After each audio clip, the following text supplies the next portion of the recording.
오늘은 우리가 이제 밤에 대해서 우리는 밤에 존재잖아요. 저녁부터 이제 밤을 지나서 요명을 기다리며 새벽을 향해 나가는 존재들인데 그걸 좀 더 세분화해서 성경에서 이제 우리가 첫째 날, 둘째 날 이렇게 구분되는 것처럼 또 길가, 돌밭, 가시덤불 이렇게 구분되는 것처럼 구약 성경에서도 이 밤이라는 시간을 좀 더 세분화시켜서 지금 우리가 어디를 걸어가고 있는지 스스로를 이제 진단하고 점검하고 확인하면서 내가 이제 가야 할 길이 얼마 남았나를 성경을 통해서 좀 더 정확하게 이해하고 깨달을 필요가 있기 때문에 오늘 본문이 아주 좋게 우리에게 주어졌습니다. 그래서 시편 90편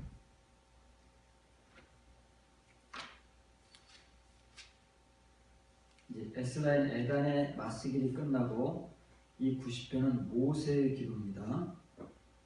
모세의 기도가 시편에 한 편 실려 있고 솔로몬의 기도가 한 편 실려 있잖아요. 그래서 이제 모세의 기도를 통해서 90편을 살펴보는데 그 본문 중에 이제 모세가 우리에게 천년과 밤의 한 경점에 대해서 말하는 거예요. 그럼 천년이 어제 같다, 하루 같다 그 말이죠. 구약 성경과 신약 성경에서 똑같은 하나님의 말씀을 전하는 종들이 보는 그 시각이 동일하다 그 말이에요. 구약 신약의 하나님의 말씀의 본질이 동일하기 때문에 이렇게 하나님의 말씀과 시간을 표현하는 사역자들의 시각이 동일할 수밖에 없는 거예요. 우리 인간은 하나님께서 아담을 만드실 때 아담아로부터 에펠 존재, 흙과 먼지의 존재로 만들었어요. 먼지가 티끌이잖아요. 그래서 모세는 이 티끌이라는 직접적 표현을 쓰는 거예요. 흙이 아니에요. 티끌입니다. 먼지로부터 만든 거예요. 그러니까 창세기를 누가 기록했어요? 모세오경은 모세가 기록했기 때문에 모세가 잘한다는 거예요. 그래서 모세가 정확하게 우리에게 인간의 존재성이 뭐냐? 티끌이다. 먼지다 그 말이에요. 아담아로부터 하나님께서 먼지 사람을 만드신 거예요. 그게 하 아담 에페르다 그 말이에요. 그리고는 하나님께서 인생들은 돌아가 어디로 돌아가요? 티끌로 하나님께서 티끌로 만드셨기 때문에 티끌로 돌아가는 거예요. 그래서 하나님 앞에서는 주의 목전이라는 것은 우리 인생 하 아담을 시작으로 해서 모든 이 세상의 인생들은 자기에게 주어진 연한을 살지 않습니까? 가장 성경에서 기록된 인물 가운데 가장 오래 장수한 사람이 무드셀라라는 969세를 살다는 사람이잖아요. 1000년을 못 채우는 거예요. 어느 누구도 1000년을 채운 사람이 없잖아요. 그래서 1000년을 산다 하더라도 말이에요. 1000년이라는 시간, 얼마나 긴 시간이면은 사람이 살아낼 수 없는 시간이잖아요. 그 긴 그 시간조차도 하나님 앞에서는 어제와 같은 하루의 시간밖에는 안 된다. 그리고 그걸 좀 더 좁히면 밤 시간 가운데 한순간 한 경점 같을 뿐이다 라는 것이 모세의 복음이에요. 모세는 이런 복음을 하나님께서 실제로 아담에게서부터 시작해서 쭉 지금까지 인류의 역사를 이끌어 오셨지만 그 중에 아무리 오래 산 사람도 1000년을 못 살다 갔어요. 그 인간이 살 수 없는 시간이 1000년이라고 말이에요. 지금은 이제 100세 시대밖에 안 되잖아요. 줄고 줄어가지고. 근데 그 1000년의 시간을 살지 못하는데 그렇게 우리의 눈에 장구하게 보이는 그 1000년의 시간도 하나님 앞에서는 하나님 눈에는 하루의 시간 아니 그보다 더 짧게는 밤의 한 경점 같을 뿐이다 라고 모세가 우리에게 복음을 전해주는 거예요. 그래서 우리가 이제 이 말을 배워야 돼요. 그 한순간이라는 말은 경점이라는 말이에요. 경점. 근데 그 경점이라는 말이 아슈무라라는 말이에요. 아슈무라. 구약성경에 딱 7번 사용되는 말입니다. 그래서 이게 키라는 말은 이제 시간을 나타낼 때는 뭐할 때, 야는 3인칭을 받는 미래형이잖아요. 야가 뭐예요? 1000년. 1000년이 지나가요. 1000년의 세월이 지나간다고 말해요. 그것이 지나갈 때는 아무리 길게 느껴지지만 하나님 앞에서는 뭐예요? 밤 가운데, 알랄라. 밤중에 시간이 몇 시간이에요? 12시간이잖아요. 밤의 시간이 12시간이고 낮의 시간이 12시간이라는 말이에요. 그 밤의 12시간 가운데 한 경점과 같다. 그 말이에요. 그만큼 하나님 앞에서는 짧은데 우리 인간이 이 1000년을 살아보겠다고 1000년을 살 수 있는 존재 마냥 이렇게 땅에다가 뿌리를 내리려고 안간힘을 쓰고 있는 어리석은 존재들이라는 말이에요. 베드로후서 3장 8절 보면 베드로도 동일한 말을 복음을 전했잖아요. 이제 하늘과 땅은 그 동일한 말씀으로 불사르기 위하여 보호하신 바 되어 경건하지 아니한 사람들의 심판과 멸망의 날까지 보존하여 두신 것이니라. 사랑하는 자들아, 주께는 하루가 1000년 같고 1000년이 하루 같다는 이 한 가지를 잊지 말라. 모세가 말하는 1000년이 어제 같으며 밤의 한 경점 같다. 베드로는 하루가 1000년 같고 1000년이 하루 같다. 이게 이제 역설이잖아요. 하루가 1000년 같을 수가 없잖아요. 또 1000년이 하루 같을 수가 없는데 하나님 앞에서는 그렇다고 말해요. 주 곁에서는 말해요. 주님의 세계에서는 모세가 말하는 주의 목전에는, 주의 눈에는 그렇다고 말해요. 이걸 제대로 직역하면 이러므로 사랑하는 형제들아, 사랑하는 자들아, 주 곁에서는 하루가 1000년 같고 1000년이 하루 같은 줄을 주의 말씀이 잊지 말라. 그 말을 어떤 말을 이렇게 의역을 해놓느냐면 주의 말씀이 너희를 깨닫지 못하게 하지 말라. 이것은 무엇으로 깨달을 수 있느냐면 오직 주의 말씀으로만 깨달을 수 있는데 주의 말씀으로 깨닫지 못하게 하지 말라. 이게 이제 부정의 부정은 강한 긍정이잖아요. 부정의 부정은 강한 긍정인데 그렇게 표현을 했어요. 하지 못하게 하지 말라. 그럼 뭐야? 반드시 깨닫게 하라고 말해. 주의 말씀이 너희로 하여금 반드시 깨닫게 하라.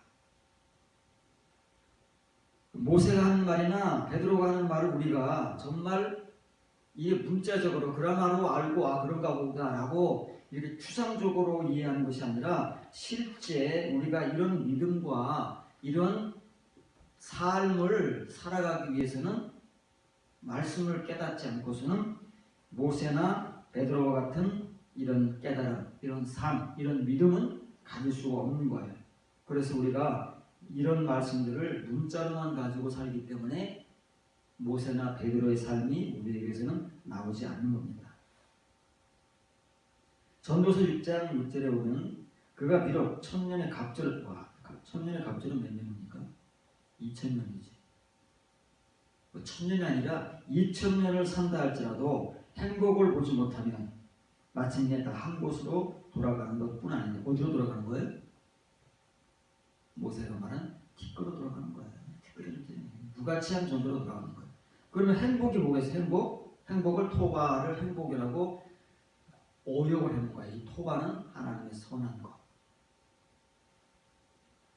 하나님의 선한 것을 보다 경험하지 못하면 하나님의 선이 무엇인지를 경험하거나 알거나 그렇게 살지 못한 채 2000년을 살아본들 무슨 의미가 있겠느냐는 거예요. 모세와 베드로는 1000년을 말하는데 솔로몬은 전도서를 통해서 그 갑절을 산다고 가정을 한번 해보자고 하는 인간이 1000년을 살지 못하는 인간이 2000년을 산다고 가정을 해보자. 하나님의 선을 알지 못하고 산다면 그 긴 세월이 무슨 의미가 있겠느냐. 결국은 티끌로 돌아가는 것이다. 우리가 이런 이 선지자들, 선견자들이 전하는 이 복음의 의미를 우리가 말씀을 통해서 깨닫고 그것을 우리의 삶으로 받아들인다면 이 말씀이 얼마나 귀하고 소중한 말씀이요 우리의 삶을 바꿔놓는 말씀이라는 것을 아는데, 이걸 우리가 지금과 같이 늘 문자로 우리가 눈으로 읽는 것으로 우리가 이해하는 것으로만 그저 반복적인 되풀이만 하고 있다면 우리에게 삶의 능력이 전혀 나타나지 않는다는 이유를 우리가 알게 되는 거죠. 예레미야 2장 18절 19절입니다. 딸 시온의 성벽아, 그 말이 아닙니다.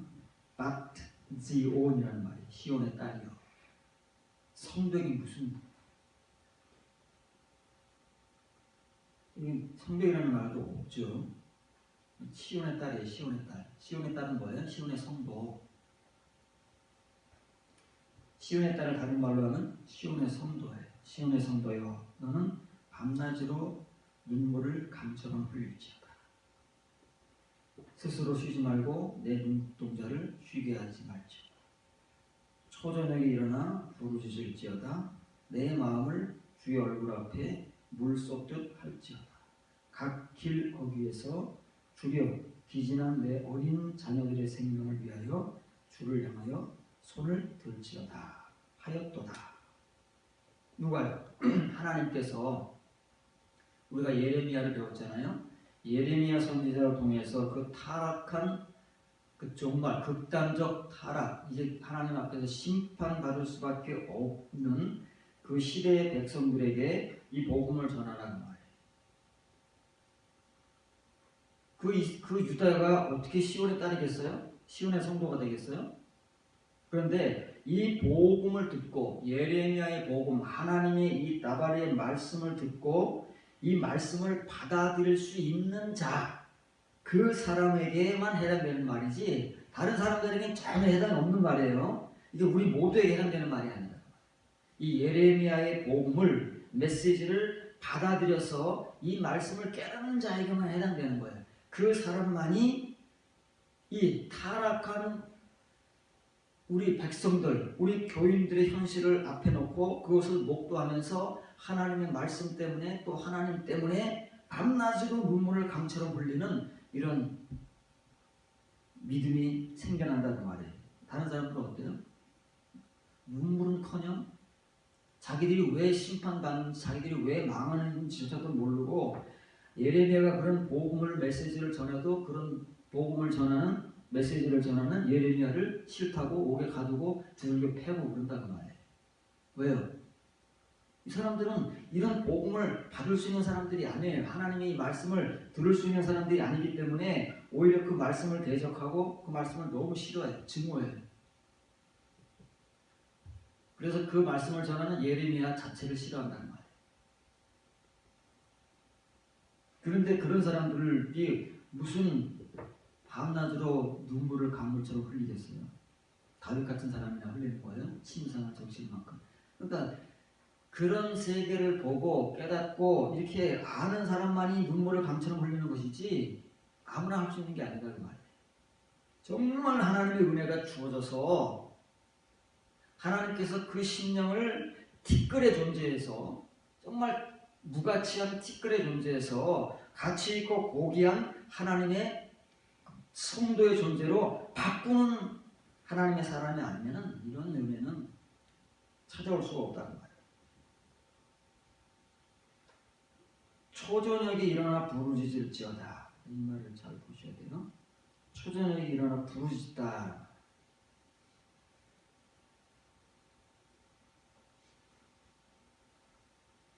그런데 한글로는 그렇게 간단하게 기록되어 있지만 그 초저녁이라는 말은 바라일, 바라을라, 밤에 일어나고 또 밤에 일어나야 돼. 잠을 잘 수가 없어요. 자다 깨다 한다고 말해. 밤중에 자다 깨다 일어나서, 로니는 이제 명령인데 라난, 이제 환호하라 그 말에. 일어나 환호하라 그 말에. 이 둘 다가 지금 이제 명령으로 되어 있는 거예요. 일어나라 환호하라. 언제 일어나라고요? 밤에 일어나고 또 밤에 일어나라 그 말이에요. 그런데 그 밤에 일어나고 또 밤에 일어나는 이게 지금 이제 이 네 마디는 밤에 일어나서 밤에 환호하라 그 말이에요. 그게 쿠미 로니 발라일 발랄라 여기 써있는 히브리어 어구의 뜻이에요. 근데 그 밤이라는 게 어디냐면은 레로시 로시는 시작이잖아요. 시작. 그렇죠? 로시는 머리라는 말이에요. 다른 말로 하면 시작이고 우리가 위에서 본 아쉬무로 위에 모세가 말할 때 밤의 한 순간 경점이 뭐라고요? 아쉬무라라는 단수용을 썼어요. 근데 지금 여기서는 아쉬무롯 복수용을 쓰잖아요. 그러면 밤의 경점이 둘 이상이라는 얘기예요. 그러니까 복수용이죠. 하나는 아쉬무라 한 경점이에요. 밤의 한 경점. 그런데 예레미야는 아쉬무롯라는 복수용을 쓰고 있으니까 그 경점들의 시작 그거를 한글은 이제 초전형으로 번역을 한 거예요. 저녁의 시작이에요. 저녁의 시작.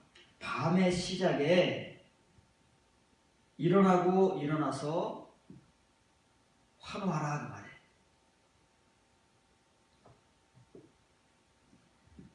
그러면 우리나라 지금은 그렇지 않지만 조선시대에 우리나라의 시각, 밤 시각을 이제 경으로 나눠서 우리나라도 경을 썼어요. 우리나라의 경은 5경, 5경으로 나눴습니다.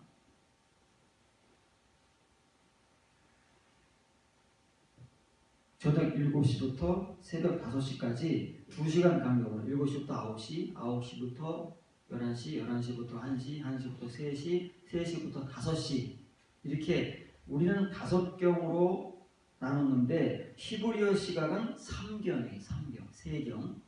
경을 밤 시간을 셋으로 나눈 거예요. 그래서 1경은 해 질 때부터 6시에게 저녁 6시부터 오후 6시부터 밤 10시까지가 1경. 그 다음에 밤 10시부터 새벽 2시까지가 2경. 새벽 2시부터 해 뜰 때 아침 6시 직전까지가 3경. 경의 시간이 길지요. 보통 이게 4시간씩 3시간 혹은 4시간씩 한 경을 구분하는 거예요. 그래서 이 에슈무롯이라는 것은 3경을 말하는 거예요. 히브리 시간으로는 3경의 시작에 그게 이제 해질 때 초저녁이라는 말은 아니에요. 해질 때 초저녁은 그 비슷한 의미지만 어쨌든 하여간 해질 때 내 마음을 주의 얼굴 앞에 물 쏟듯 할지어다. 이게 이제 의미가 있잖아요. 왜냐하면 저녁 밤이라고 하는 것은 해 질 때부터 해 뜨기 직전까지가 밤 시간이잖아요. 그러면 우리가 이 밤을 정말 하나님 앞에서 지내는 하나님의 백성으로서 새벽, 아침, 해를 맞이할 그 시간까지를 살아가는 인생이라는 것을 모를 때는 이런 말씀들이 우리에게 적용이 안 돼요. 왜냐면 이게 무슨 말을 하는지 모르니까. 그리고 뭐 저녁하고 우리하고는 뭐 이런 시간들하고 우리하고 무슨 관계가 있겠어요. 그런데 이제 우리가 지금 현재 이스라엘 백성들과 같이 하나님 앞에서 이 밤 시간을 살아가는 존재라는 것을 알게 됐어요. 그러면 이 밤을 어떻게 보내야 새벽을 맞이할 수 있는 성도가 될 것이냐. 이 뒤에 그 의미가 나올 거예요. 우리가 밤은 숱하게 보내는 거예요. 밤은. 오늘도 밤을 보내고 내일도 밤을 보내고 매일 우리에게 밤이에요. 그러죠? 우리가 밤 지나면 아침을 맞는 것 같지만 우리는 그런 존재가 아니에요. 우리는 늘 밤만 살아가는 존재라고 말해요. 현실적으로는 우리가 잠을 자고 눈을 뜨면은 새벽을 맞이하고 아침을 맞이하는 것은 현실적으로 사실인데 그것은 자연의 시간으로 그러는 것이고 우리의 영적 시간으로는 우리는 매일 밤만 보내는 시간, 우리는 매일 밤만 직면해. 눈을 감아도 밤, 눈을 떠도 밤, 밖에 나가도 밤, 집에 들어와도 밤. 이 밤의 시간들밖에는 우리에게 없다는 말이에요. 이 밤의 시간들을 보내는 하나님의 백성들이 어떻게 하면 하나님 앞에서 아침을 맞이할 수 있을까를 알기 위해서는 이 경점을 알아야 된다는 말이에요. 밤의 시간이 이렇게 구분되잖아요. 그래서 첫 번째 경점이 해 질 때부터 밤 10시까지. 이때를 살아가는 사람들이 있어요, 지금. 또 어떤 사람들은 그래도 취미의 은혜를 가지고 사람 가운데 밤 10시부터 새벽 2시 두 번째 경점을 살아가는 사람들이 있을 거다는 말이에요. 어떤 사람들 중에는 새벽 2시부터 해 뜨기 직전까지의 이 가장 깊은 밤 시간을 지금 살아가는 사람들이 있을 거야. 근데 우리는 그걸 몰랐잖아요. 이게 무슨 소리인지, 우리가 이런 존재인지를 몰랐기 때문에 이것이 우리에게 직접적으로 이렇게 신앙생활과 맞물려서 나라는 존재, 우리라는 존재인 것을 몰랐기 때문에 이런 거를 우리가 이해할 수가 없었단 말이에요. 그런데 모든 하나님의 백성들, 유대인들, 오늘날 그리스도인들을 딱 구분해보면 이렇게 구분된다는 거예요. 길가, 돌밭, 가시덤불. 이렇게 세 종류의 사람들로 구분이 되는 거예요.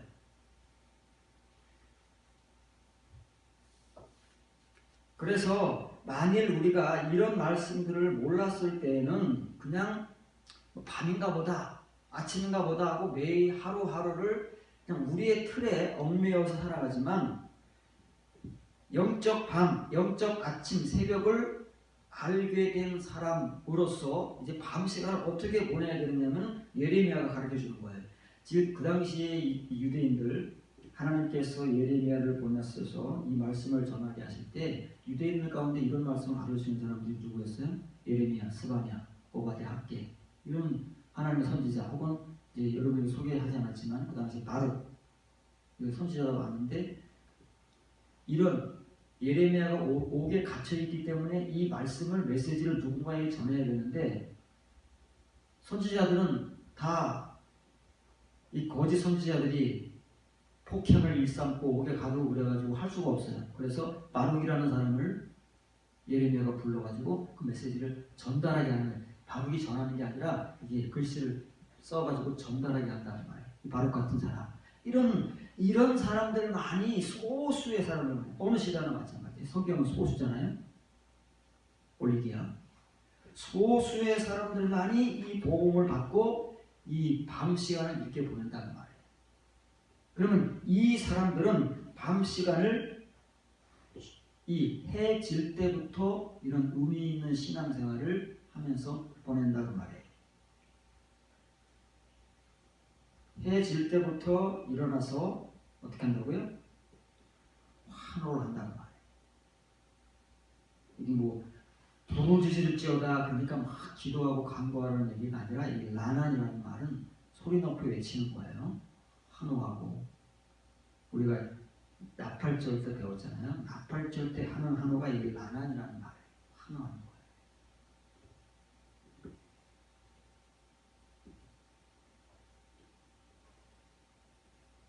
누구를 위해서 도대체 눈물을 강물같이 흘리고 이렇게 일어나서 환호하고 소리 높여 외쳐야 하느냐면 길 어귀에서 주저 귀신하는 내 어린 자녀들의 생명을 위하여 하라. 지금 다 죽을 판이잖아요. 이 어른들만 죽는 게 아니라 이 어른들의 불신앙 때문에 어린 자녀들까지 지금 죽을 판이잖아요. 하나님 앞에서. 그게 예레미야가 전하는 메시지 복음이잖아요. 이걸 이 유대인들이 그 당시 유대인들이 모르니까 그냥 계속 그렇게 사는 거예요. 바벨론이 멸망당할 때까지. 그런데 예레미야나 스바냐나 오바댜나 학개나 바룩이나 에스겔이나 이렇게 하나님의 은혜를 통해서 이런 말씀들을 아는 사람들은 어떻게 했어요? 아는 사람은 이렇게 한다. 참 이게 고독한 거야. 몇 명이서 아는 사람이 소수라니까요. 어느 시대나 하나님의 말씀이 공식적으로 율법으로 주어진 그 시대부터 요한계시록의 시대까지 어느 시대를 막론하고 이렇게 하나님의 복음과 메시지와 말씀과 그 믿음을 가지고 살아가는 사람들은 소수다. 많은 사람들이 아니에요.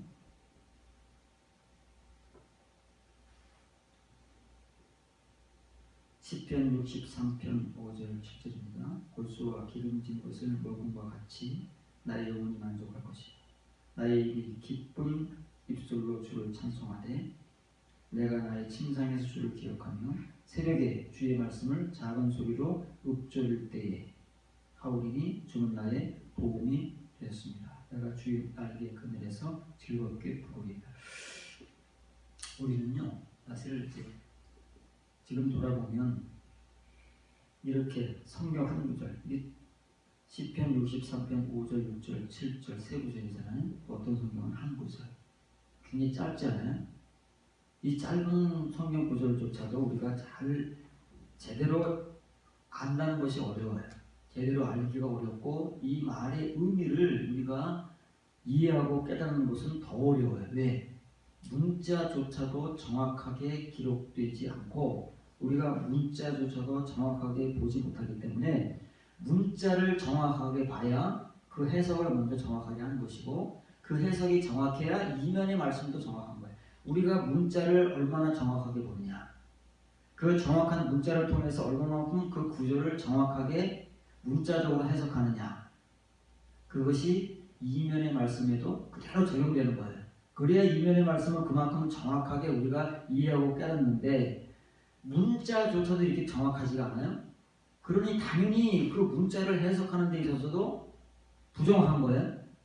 이면의 말씀은 둘째치고 지금 우리가 그런 상황인데 어떻게 이 하나님의 말씀은 한 절, 두 절, 세 절 짧은 생명 말씀이죠. 이렇게 중요한 말씀들을 우리가 어떻게 언제 이해를 해왔으며 언제 이 말씀을 정확하게 이해를 했어요. 그게 에피그노시스예요. 에피그노시스. 문자를 정확하게 먼저 이해하고 그 정확한 문자를 정확하게 해석하고 그 해석한 문자의 의미를 이면으로 가르치는 게 에피그노시스라는 말이에요. 세 가지가 있어야 돼요. 그런데 우리는 그때는 그래도 히브리인, 헬라인 공통된 언어를 사용하는 복음을 받는 수신자들이니까 문자는 정확하게 보잖아요. 그렇지 않습니까? 우리같이 이렇게 막 한글로 막 뒤죽박죽을 해놓거나 전혀 엉뚱한 소리는 하지 않을 거 아니겠어요? 그 사람들이. 그러니까 이 사람들은 그래도 문자를 정확하게 본 거예요. 그러면 문제는 뭐냐면 이 문자를 통해서 이 문자를 얼마나 정확하게 해석하느냐, 그건 표현이잖아요. 그리고 그걸 통해서 얼마만큼 그 이면의 말씀을 볼 수 있느냐, 이게 관건인데 바울의 말에 의하면 이 히브리인들, 히브리어를 가장 잘하는 히브리인들, 모국어로 가지고 있는 히브리인들조차도 이 에피그노시스를 몰라서 망한다. 그 사람들이 문자를 몰라서 망하겠어요? 그 문자가 가지고 있는 정확한 의미와 그 의미를 표면적인 것이 아닌, 표면적인 것은 당연히 잘 알겠죠. 왜냐면 문자를 정확하게 아니까. 그러나 그것이 가지고 있는 에피그노시스, 그 이면의 의미를 모르기 때문에 멸망한다. 이 시편 63편 5절 7절 뿐만 아니라 여러분들에게 소개해줘서 그 문자를 정확하게 여러분들로 하여금 보게 하는 모든 성경 구절이 다 그렇다고 말해요. 문자라도 정확하게 하는 그 히브리인들조차도 하나님께 버림을 받았는데 뭐 때문에? 에피그노시스를 몰라서. 우리는 어떻게 했어요? 우리는 문자도 정확하게 몰라, 그 해석도 정확하게 못해. 그러니 그 다음은 생각지도 못하는 거예요. 그러면 하나님께서 원감람나무인 그 유대인들도 그렇게 버리셨으면 우리는 더 말해 못하겠네. 이게 바울의 메시지라는 말이에요. 그래서 우리는 먼저 문자를 정확하게 보는 것이 지금부터는 필요하고 그 정확한 문자를 통해서 정확한 해석을 하는 것이 필요하고 그 정확한 해석을 가지고 이 레마의 말씀을 해석하고 깨닫는 것이 에피그노시스다 그 말이에요. 이걸 모두 다 말하는 거예요. 골수와 기름진 것이다 하는 말은 골수 헬렉이라는 말은 하나님께서 제사법 가운데 그 소나 양이나 염소 이게 이제 제사 드리는 제물이잖아요. 이 제물에 뭐가 있어요? 기름이 있잖아요. 기름, 지방, 장기에 붙어있는 기름, 그리고 지방이라고 하잖아요. 우리도 그 지방이 있잖아요. 헬렉은 그걸 말하는 거예요. 그 지방. 그 지방을 많이 가지고 있으면 뭐라 그래요? 그 뚱뚱하다, 그리고 뭐 기름기가 줄줄 흐른다, 막 그런 표현을 쓰잖아요. 그래서 그런 거예요. 얼마나 잘 먹고 잘 사는구나. 매일 고기만 먹나 봐. 그런 의미에. 그래서 이제 그 다음 대신을 갖다가 기름진 것이라고 하는 거예요.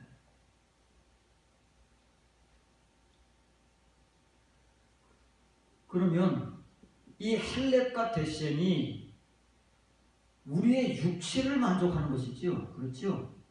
우리 밧사르를 만족시키는 것이지 네페시를 만족시키는 못한다는 말이에요. 그런데 여기 뭐라고 그랬어요? 나의 영혼이 만족할 것이래요. 바울이 지금 그런 걸 하겠습니까? 바울이 이런 헬렉이나 데시엠 이런 것들이 바울의 영혼을 네페시를 만족할 것이다 하고 말하겠어요? 나의 입이 기쁜 입술로, 그게 뭐예요? 우리가 예레미야가 말하는 그 밤에 새 경점에 첫 경점에 일어나서 라론이 외쳐라 그 말이에요. 레논 복수형이잖아. 이런 명사형이기 때문에 복수형을 쓴 거예요. 환호의 입술에 환호의 입술. 이 헬렉과 데시엠을 아는 사람이 이것이 뭘 만족시키느냐면 네페시를 만족시키는 거예요. 밧사르를 만족시키는 게 아니라 네페시를 만족시키면 그 만족된 네페시가 비로소 이 라난을 알게 된다는 말이에요. 하나님께서 환호하라고 하는 나팔절의 의미를 알게 되는 거예요. 그래서 이 환호의 입술을 가지고 주님을 찬송하는 거예요. 그럼 그전에는 이 환호의 입술이 있다는 거예요? 없다는 거예요? 없어요. 네페시가 만족되기 이전에는 이 환호를 몰라요. 소리치는 것만 알아요.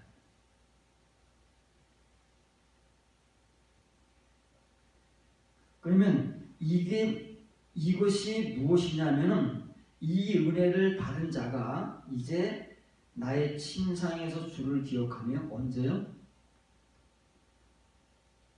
새벽이 나오는 거예요. 이 네페시가 만족된 사람, 네페시가 채워진 자, 헬렉과 데시엠을 통해서 네페시가 채워진 자가 이 환호의 입술을 가지고 하나님을 찬송할 수 있게 되고, 이런 사람들이 이제 자기의 침상에서, 자기가 침상에 있든 자기가 일어나 앉든 돌아다니든, 그 침상에 누울 때는 저녁이잖아요. 이 밤에 일어나다, 밤의 존재에서 이제 비로소 새벽을 맞이하기 위해서 침상에서 일어나는 존재예요. 그래서 침상에 나오는 거예요. 나의 침상에서 주를 기억하는 거예요. 왜 침상에서 주를 기억할까요? 지금까지 이 다윗이라는 존재가 하나님 앞에서 어릴 때부터 믿음을 가지고 살아왔잖아요. 믿음 좋다고 막 하나님께 인정받고, 그 다윗이 모진 그 연단과 시련 속에서도 얼마나 그 믿음을 지켜왔습니까? 그 다윗을 보면서 우리는 찬양하고 방망하고 그 다윗의 믿음을 우리가 쫓아가려고 사모하고 그러잖아요. 그런데 어때요? 그런 다윗조차도 밧세바와 우리아의 사건을 통해서 하나님께서 깨닫게 하시는 것은 다윗의 전체 삶이, 모태에 존재하면서부터 그때까지 모든 삶이 죄악의 존재라는 것을 초절하게 깨달을 뿐이잖아요. 그게 우리 인생인 거예요. 그걸 모르면 우리의 믿음 좋다는 것은 다 아무것도 아닌 거예요. 아무것도 보지 못하는 사람이 표피적인 것만 보고 믿음이 좋다, 훌륭하다 이렇게 말하는 것이지 다윗 같은 사람도 그 실체를 들여다보면 그렇다 똑같다는 말이에요. 그런 것들을 기억한다는 말은 되새긴다는 말이에요. 되새겨보면서 비로소 이 새벽을 맞이한 존재로서 주의 말씀을 작은 소리로 읊조린대요. 언제요? 새벽이라는 말이 어떤 말을 새벽이라고 번역해놨어요? 베아슈무롯, 밤의 삼경들.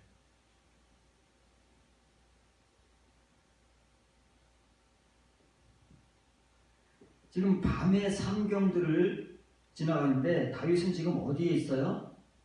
해 질 때부터 10시까지의 첫 번째 경점을 지나서 밤 10시부터 새벽 2시까지의 두 번째 경점을 지나서 이제 새벽이 다가오고 있는 새벽 2시부터 새벽 직전까지의 그런 시간을 보내고 있는 존재잖아요.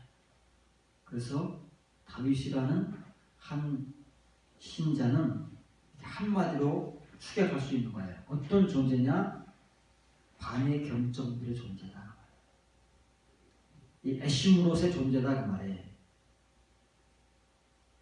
그 문제는 뭐냐면 너나 나나 알 것 없이 다윗도 이런데 다른 사람 말해서 뭐 하겠어요? 저나 여러분들 말해서 뭐 하겠어요? 다윗이 이런 존재인데 그럼 이런 존재인 것이 동일하다는 것이 물론 그걸 아는 것도 중요하지만 같은 동일한 존재여서 뭐 어떻겠어요? 그걸 안다고 해서 뭐 어떻겠어요? 다윗은 이런 밤의 존재인 것을 아는 사람만이 자기가 지나는 그 밤의 시간들, 밤에 우리 인생이 다 밤이잖아요.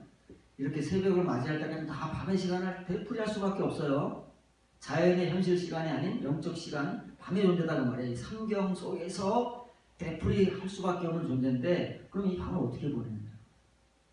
그러니까 이 밤이라는 존재를 아는 사람이 보내는 시간과 모르는 사람이 보내는 시간은 천양지차다. 우리는 그동안 몰랐기 때문에 밤의 시간을 어떻게 보내는지 내가 밤의 존재인지도 모르고 그냥 지금까지 살아온 거예요. 교회 생활의 시간만 겹겹이 쌓으면서. 근데 다윗이라는 사람은 이거를 깨달은 그 순간부터 자기가 밤의 그 경점들을 보내는 존재라는 것을 알고 그 속에서 뭘 했대요? 한글은 뭐라고 했어요? 주의 말씀을 작은 소리로 읊조렸대요. 읊조린다는 말은 뭐예요? 이걸 다른 성경 구절은 묵상한다는 말이 나와요. 묵상이 뭐예요? 우리가 성경 구절을 읽으면서 막 뭔가 갖고 막 생각하고 이게 묵상. 우리는 그런 걸 묵상으로 하는 거예요. 왜냐면 우리가 하는 묵상은 그거밖에 없으니까. 이 묵상 어디서 나온 거예요? 네, 성경 말씀에서 나온 게 아니라 세속적 의미에서 나온 거예요. 세상에 유명한 사람들이 묵상이라는 걸 하잖아요. 그걸 우리가 차용한 것이지 성경에서 이 나학이라는 말은 그런 뜻이 아니다는 말이에요. 여기 에흐게 바크라는 말은 주로 말미암아 내가 나학을 하겠나이다 그 말이에요. 언젠가 이 나학에 대해서 제가 설교를 틀을 잡아놨기 때문에 여러분들이 할 거예요. 굉장히 중요한 걸 성경에서. 우리가 뭐 읊조린다, 묵상한다, 막 이런 뭐 말한다, 전한다 이런 말로만 한글 성경에 번역되어 있는 이 말이 구약 성경에서 얼마나 중요하게 쓰이고 있는지 지금 다윗이 말하는 이 말, 이렇게 밤의 시간을 보내는 자만이 어떤 사람의 네페시가 충족되는 채워지는 자라는 말이에요. 그러지 않으면 이 밤의 시간이 채워지지가 않아요. 밤의 시간이 채워져야 우리가 네페시가 채워지는 거잖아요. 그렇죠? 이 밤의 시간을 넘어가야 네페시를 넘어가는 다 이게 같은 맥락을 가지고 우리에게 전해주는 말인데 우리가 그런 것들을 모를 때는 이 말을 우리가 어떻게 이해를 해야 되고 도대체 이게 무슨 말인지 밤에 깨서 묵상하라는 말 성경을 펴놓고 우리가 읽으라는 얘기인지 아니면 뭐 큐티를 하라는 얘기인지 우리가 아는 그 이해력은 어디까지 그런 것밖에 없잖아요. 다윗이 시편 본문에서 고백하는 것과는 전혀 다른 거예요. 우리는 못하는 거예요. 이걸 못해요. 그리고 바울이 이 다윗이 말하는 이 할렙과 데센이 네페시를 충족시킨다는데 도대체 이 할렙과 데센이 뭐냐 말이에요. 소고기, 돼지고기 가져다가 지방만 다 떠가지고 그걸 갖다가 우리가 먹는 것인지, 돼지 기름, 소기름을 그냥 비계로만 먹으라는 얘기인지.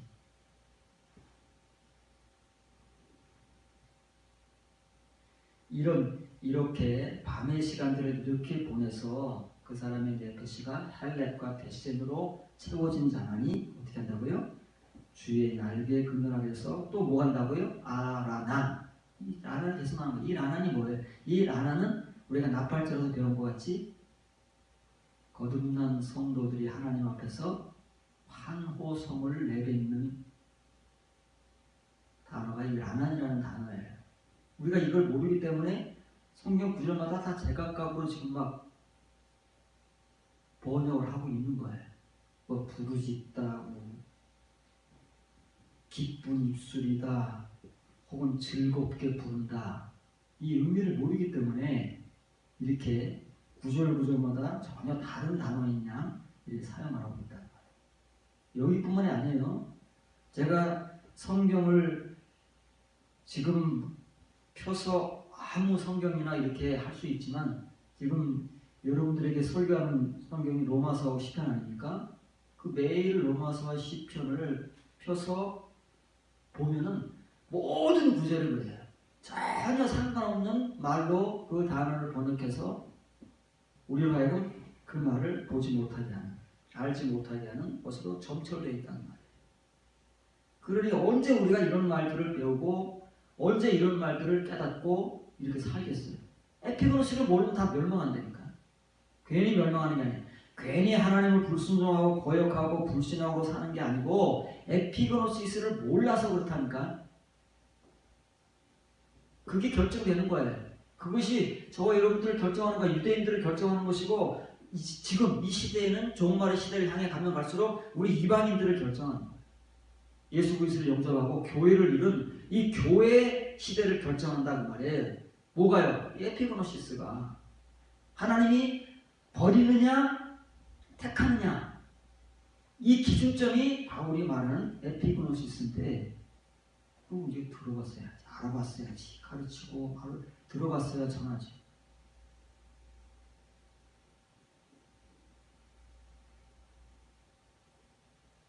시편 119편 143절부터 45절까지입니다. 혼란과 우환. 우리 우환이라는 말 많이 쓰잖아요. 우환이 온다고 그러잖아요. 고통이라는 말입니다. 환란과 고통이 내게 미쳤으나 주의 계명들은 나의 즐거움이다. 환란과 고통이 뭐예요? 지금 여러분들이 배우는 말로 하면 시련이라는 말이에요. 연단.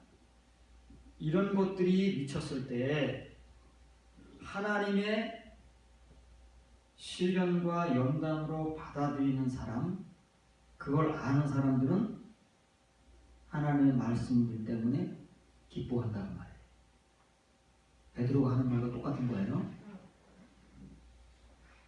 여러 시험들이 여러분들에게 있을지라도 기뻐할 진이 그 말이에요. 아니, 여러 가지 시험이 막 닥쳐오는데 어떻게 우리가 기뻐해요?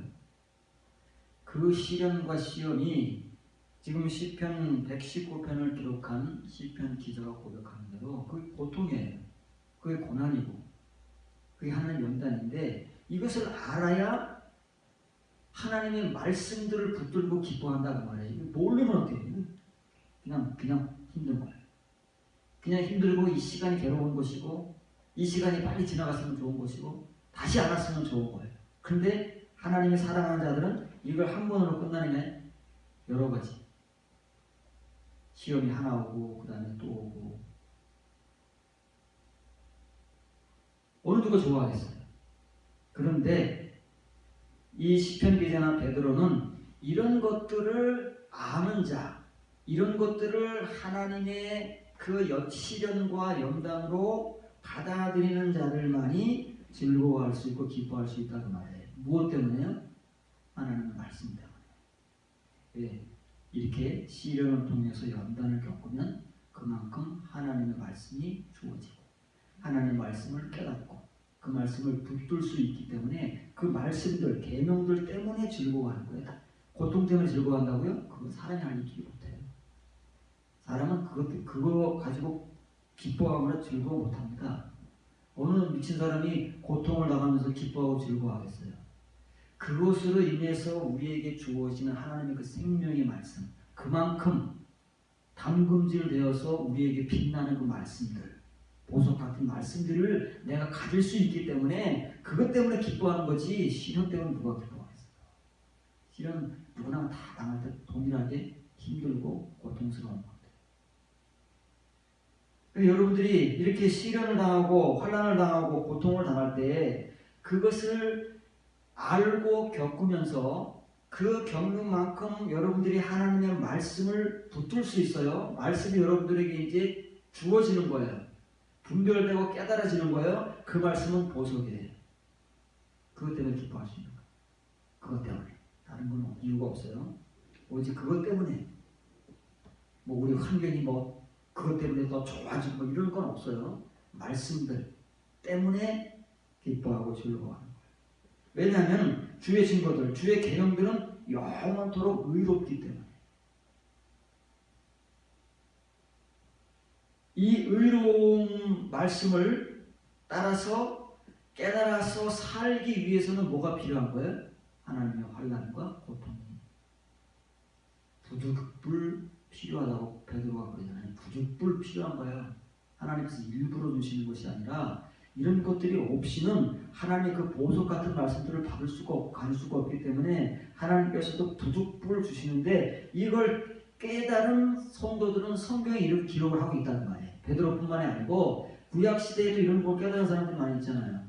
신구약 시대는 동일하니까 하나님 말씀의 본질은 동일하니까 구약 시대에도 이런 환난과 시련을 통해서 깨닫는 사람, 베드로가 전하는 복음을 통해서도 어느 누군가 그 베드로의 복음 서신을 통해서 그 복음의 말씀을 들어서 내가 왜 시련을 당하는지 하나님께서 왜 나를 시험하시는지 그 이유를 알게 되고 그것도 한 번으로 끝나는 것이 아니라 여러 가지 시험이 닥쳐올 때 그 시험으로 말미암아 도대체 하나님께서 나에게 목적하시는 바가 무언데 하나님을 잘 믿고자 하는 나에게 이런 왜 시련과 시험을 주시는가 라는 우리가 의문을 가질 때 그 이유는 다름 아니라 바로 하나님의 성도다운 의로운 성도로 살게 하시기 위해서 그 말씀을 먼저 깨달아야 되기 때문에 그 말씀을 먼저 깨달아서 가져야 되기 때문에 하나님께서 그렇게 하신다는 말이에요.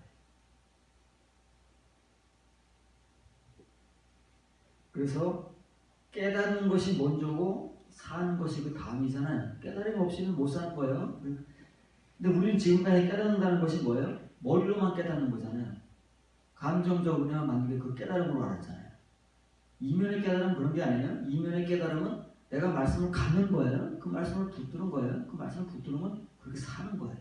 그 깨달음과 삶이 하나가 안 되면 그 깨달음은 칭의의 깨달음, 그냥 문자로만 깨닫는 것이고 감정적으로만 깨닫는 것이고 머리로만 깨닫는 것이라는 말이에요. 그래서 시편 기자는 그렇게 말하는 것이 아니라 먼저 하비네니 나를 깨닫게 하소서 그 말이에요. 분별하게 하는 거예요. 비인이라는 말, 바나 비인이라는 말은 깨닫다, 분별하다 그 말이에요. 지각하다 그 말이에요. 나로 하여금 먼저 깨닫고 지각하고 분별하게 하소서. 그걸로 끝이라고요? 우리는 늘 거기서 끝이잖아요. 그런데 그것은 그 다음에 나오는 나로 살게 하소서. 깨달은 대로 살고 지각하는 대로 살고 분별하는 대로 사는 것이 하나님 말씀이에요. 진짜 말씀이라는 말이에요. 생명의 말씀, 영의 말씀, 이면의 말씀, 레마의 말씀이고 우리가 가진 말씀은 칭의의 말씀이기 때문에 그렇게 살지는 못하고 맨날 은혜만 받아요. 깨닫기만 하고 은혜만 받아요. 여호와의 내가 전심으로 부르짖어 싸우니 내게 응답하소서. 내가 주의 교훈들을 지키리라. 뭐예요? 어떤 응답을 바라는 거예요? 우리가 기도하는 은혜를 바라는 거예요? 이렇게 이 거듭남의 은혜를 겪어가는 사람들은 자기가 어떤 기도를 해야 되는지를 기도의 그 제목이 너무 분명한 거예요. 기도의 내용이 분명해요. 지금 우리가 기도하는 게 잘못됐다는 거 아니에요. 또 한번 얘기하지만 그걸 막 억지로 안 하려고 그러면 오히려 그게 더 우리의 역반응이에요. 지금 내가 처해 있는 수준에서 기도는 나오기 때문에 나오는 기도를 억지로 막 절제하거나 아니면 막 죄스러워하면 오히려 마귀 시험에 빠진다는 말이에요. 물론 이제 그거는 뭐 전부 그렇게 할 수는 없어도 그렇게 기도하면서 한편으로는 뭐예요? 내가 지금은 이런 기도밖에는 못하지만 내가 앞으로 기도해야 할 진짜 기도는 이런 거구나 라는 것을 알고 기도하는 것과 모르고 기도하는 것은 하늘과 땅 차이잖아요. 그렇죠? 하늘과 땅 차이. 그러면 하나님께서 모든 기도를 들어주신다는 그 사기꾼들에게 속지 않는 거예요. 그런 저열하고 수준 낮은 싸구려 장사꾼들에게 속지 않는다는 말이에요.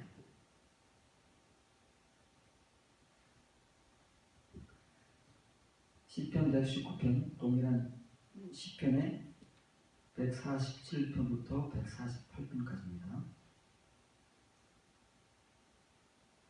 내가 날이 밝기 전에 부르짖으며 주의 말씀을 바랐사오니 주의 말씀을 조용히 읊조리려고 내가 새벽녘에 눈을 떴나이다.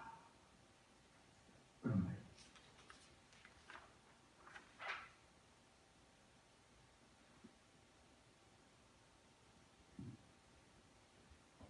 지금 이 구절은 위에 본문 밑에 연결되어 나오는 내용이기 때문에 이제 한 걸음 더 진전하는 거예요. 위의 내용보다 한 걸음 진전하는 거예요.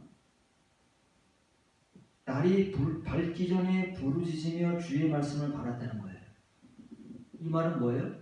날이 밝은 새벽의 존재가 되기 위해서 그 존재가 되기 위한 부르짖음과 하나님의 말씀을 가져야 새벽의 존재가 되기 때문에 그것은 언제 받는 거예요? 깊은 밤, 여명이 오는 그 시간에 하나님께서 이 밤 시간들을 통해서 주시는 말씀들이기 때문에 그렇게 이 시편 기자가 고백을 하는 거예요. 여러분들이 해야 될 일이 이거예요.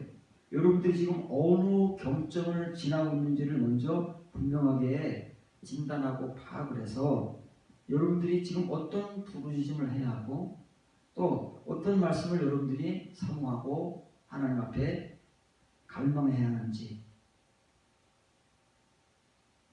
이런 것들이 이루어지면 이제 비로소 주의 말씀을 이게 조용히 읊조린다는 말 우리나라는 나학이라는 말이에요. 나학. 이 읊조린다는 말을 맡기는 번역을 못하잖아요. 읊조린다는 말 중얼중얼된다는 말밖에 더 있어요? 읊조립니까? 뭐 소리 내서 입술로 있는 거 읊조리는 거잖아요. 이렇게 하는 그런 게 아니란 말이에요. 이 굉장히 중요한 단어예요. 이렇게 하려고 새벽에 눈을 탁 뜨는 거예요. 뭐예요? 새벽의 존재가 되는 거예요.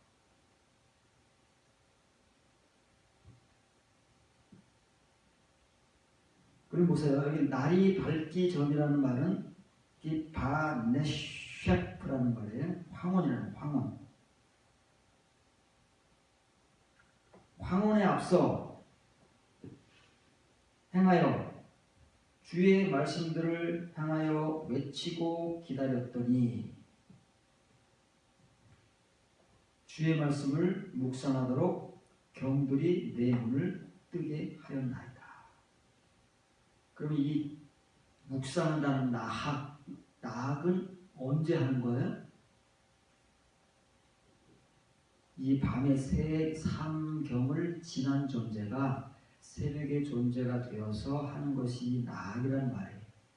우리 한글로 읊조린다, 묵상한다라고 기록되어 있는 그게 이제 표면적으로는 그런 말도 표면적인 의미로는 그런 말도 가지고 있으니까 그렇게밖에 모르고 표면적인 뜻밖에 모르니까 그렇게 이제 번역을 하는 거예요.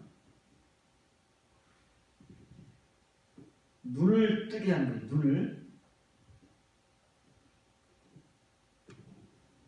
여기 보세요. 카담 이게 뜨다는 말이에요. 복수형이잖아요. 그럼 뜨게 했다는 말이에요. 뭐가 뜨게 했어요? 복수형이니까 이게 하나, 둘, 셋. 세 번의 경점. 밤의 시간을 다 모으면 12시고 그 12시를 나누면 세 개의 경점으로 나오잖아요. 그 그 세 개의 경점들이 시편 119편의 기자의 눈을 뜨게 했대요. 눈을 뜨는 게 뭐예요? 눈을 뜨는 게 비로소 이면의 말씀을 볼 수 있게 된다는 말이에요. 눈먼 자에서 봐도 읽지 못하고 들어도 깨닫지 못하던 정도에서 비로소 이제 들어서 깨달을 수 있고 그 말씀들을 볼 수 있는 눈뜬 자가 된다는 말이에요. 그런 사람들은 어떤 사람들이라고요? 이 밤의 경점들을 다 거쳐가는 사람들, 거쳐온 자만이 그렇다고 말해요. 이 밤의 시간을 거치면서 하나님 앞에서 그때그때 자기가 부르짖어야 될 것들을 부르짖고 그때그때 자기가 받아야 될 말씀들을 받아서 채워온 사람들, 칭의의 말씀도 그것은 불필요한 게 아니에요. 칭의의 말씀도 필요한 거예요. 그렇게 채워야 이면의 말씀에 눈을 뜰 수 있으니까, 비로소 그 이면의 말씀을 묵상할 수 있으니까, 그때 비로소 나한을 할 수 있는 거예요.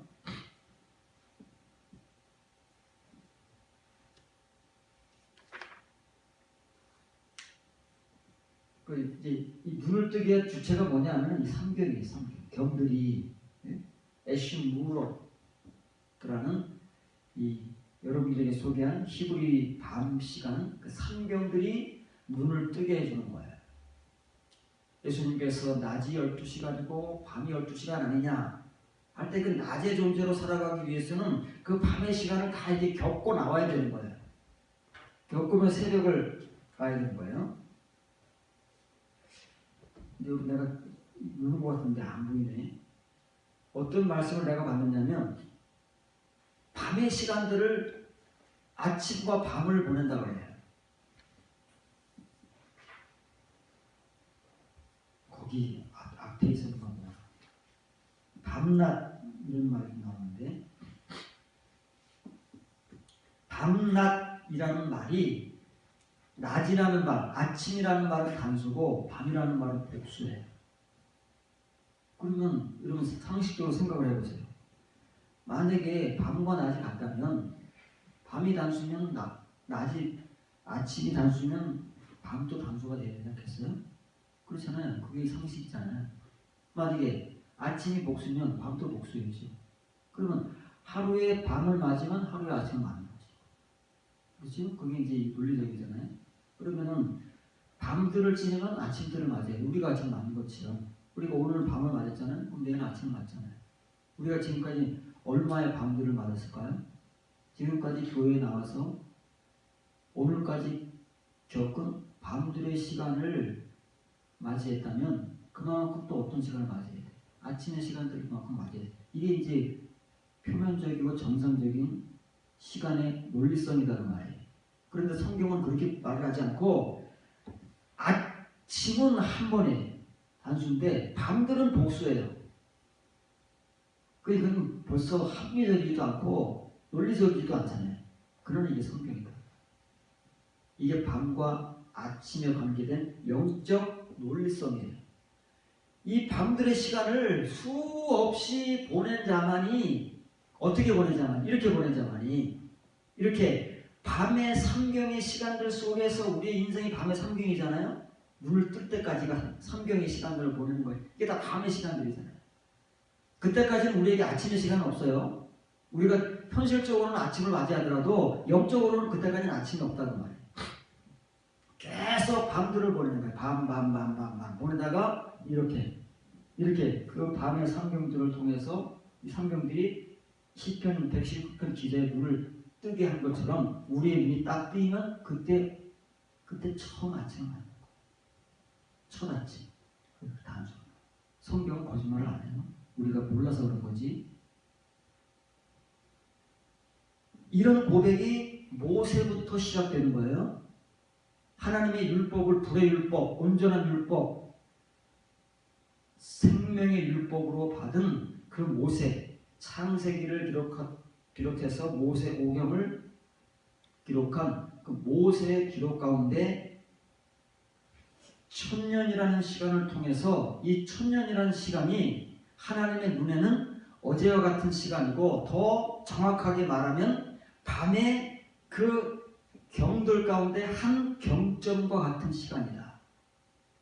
그러면 도대체 성경에서 이 경전이라는 것이 무엇이냐를 우리가 이제 살펴본 거예요. 그 경점들 속에 담겨져 있는 그 밤의 시간, 우리라는 그 밤의 존재들이 걸어가야 하고 거쳐야 하고 깨달아야 하고 겪어야 하고 그리고 하나님께로부터 받아서 변화되어야 하는 그런 내용들을 이제 좀 살펴본 거잖아요.